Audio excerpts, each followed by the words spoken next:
Čau, já jsem Oliver, traduju futures a právě vám ukážu jeden z obchodů, kterým jsem si pomohl k výdělku $40,000 za poslední měsíc. Traduju na prop firmách a tady je jeden z tradeů. Bylo to 27.8., takže 2 dny zpátky. Nám se tady tvořily tady ty lows, který vlastně jsme pak využívali jako support. Můžeme si je označit. Přišly novinky, byly to Nvidia earnings, jelikož jsem trader, co traduje Nasdaq, tak vlastně jsem to chtěl využít po 10. hodině. Díky bohu novinky vyšly pozitivně na earnings, jak na EPS, což je earning per share, anebo na revenue.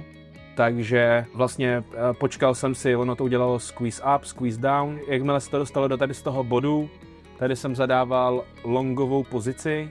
Bylo to na hodnotě 23,447,75. 23,447,75, takže někde, dejme tomu tady, longová pozice. Bylo to kopírování do 4 účtů. Přikládám vám tady i obrázek z tradu, který jsem vlastně screenoval live. Můj target, jednoduše do těch M tady, 7,921, který používám na změnu trendu z krátkodobého i z dlouhodobého hlediska a z větších a z menších timeframeů. Takže vlastně jakmile jsme došli sem, viděl jsem, že cena začíná reagovat, dal jsem entry, stop loss pod tady ty lows, z tady té strany, tady z té levé strany, co už odmítali krásně, takže nějakých, já nevím, 40 bodů například. Pushnul jsem to long a dal jsem si take profit semka nahoru a čekal jsem vlastně, trade trval necelých, já nevím, například to tady máme vlastně,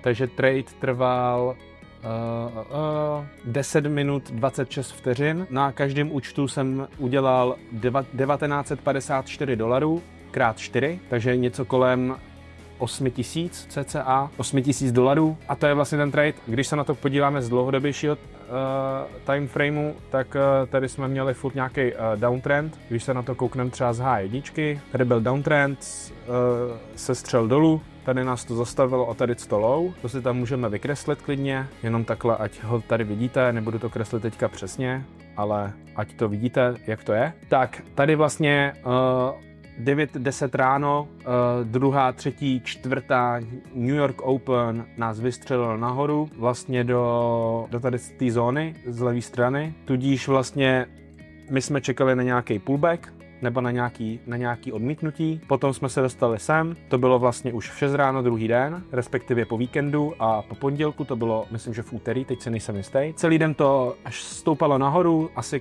každopádně si myslím, že to bylo očekávání na earnings, na tu Nvidia, která za mě má obrovské zastoupení v NQ, respektive v Nasdaqu, takže asi si dokážete představit vlastně jakoby proč tradeři na Nasdaqu sledují hodně earnings, Nvidia, Microsoft, Apple, Amazon, Teslu, Metu, Google a tak dále. Každopádně Nvidia je takový number one moje.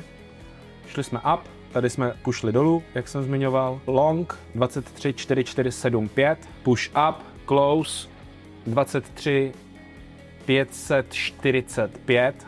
23,545 jsem zavíral, 23,545. Protože jsem se nechal vyvést krásně nahoru, byli jsme jednu chvíli i na hodnotě 23,566, což je tady, ale pak to vyklesalo, už jsem nechtěl zbytečně dál držet, myslím si, že takováhle hromada profitu stačí.